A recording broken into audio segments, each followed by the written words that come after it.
I'm sorry, I have to go with the Honourable John Ruddick. Madam Acting President, some have heard of the malady Trump derangement syndrome. I confess that for 24 years I have suffered Al Gore derangement syndrome. It started during the Florida recount in 2000 when I noticed Gore had an extraordinarily high level of political ambition and skill at media manipulation.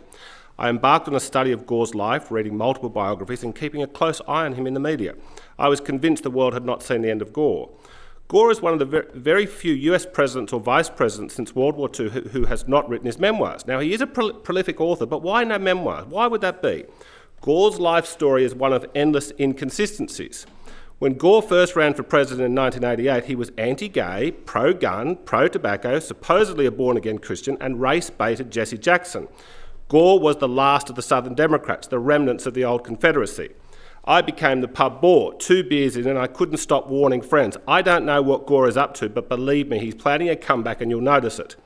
In 2006, Gore wrote a book and made a film, An Inconvenient Truth, demanding humanity change the way it lives to stop catastrophic global warming.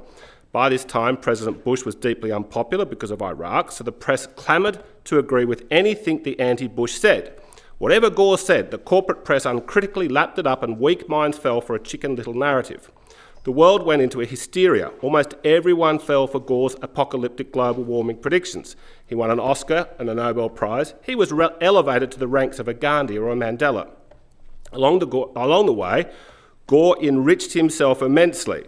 But if the apocalypse Gore had preached was true, would he really care about mammon?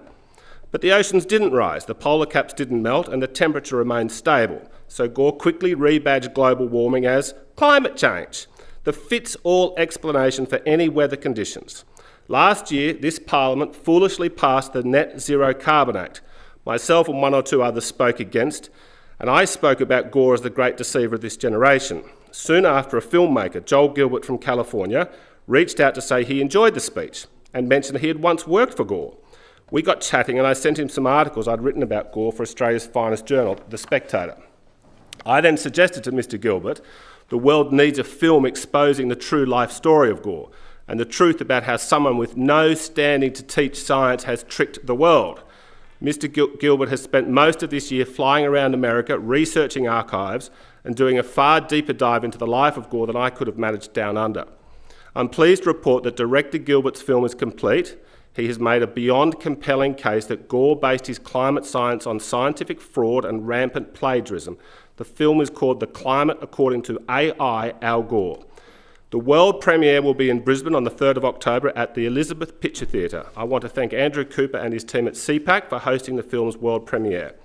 Mr. Gilbert will be here for the premiere and will embark on a tour of Australia's East Coast, where the film will be shown at select theatres, including the Federal Parliament and this state Parliament's theaterette. Director Gilbert and I will conduct a Q&A after each screening on the politics of climate change.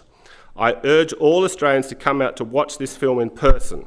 You can see the trailer today at climatealgore.com and also buy tickets there to the screenings in Australia. Climate change is enriching a few spivs and impoverishing the rest of us for a political agenda. For a successful economy, industries must have cheap, reliable energy supply, but we are in the process of ripping it down and replacing it with grand central plans around renewables. Why are our electricity prices going up so sharply, and why is our economy so tepid? Gore has skillfully tricked those who think of themselves as the smartest among us with his bogus climate science. Now, I especially want to encourage young Australians to not be fooled and become depressed about global warming. The world is not coming to an end. Don't listen to those people who are trying to make you depressed. Please watch this important film by Joel Gilbert, The Climate According to AI Al Gore. Again, please check the website, climatealgore.com. I have no financial interest in the film. I do have an interest in saving the world from a dangerous pseudo-religious doomsday cult known as global warming.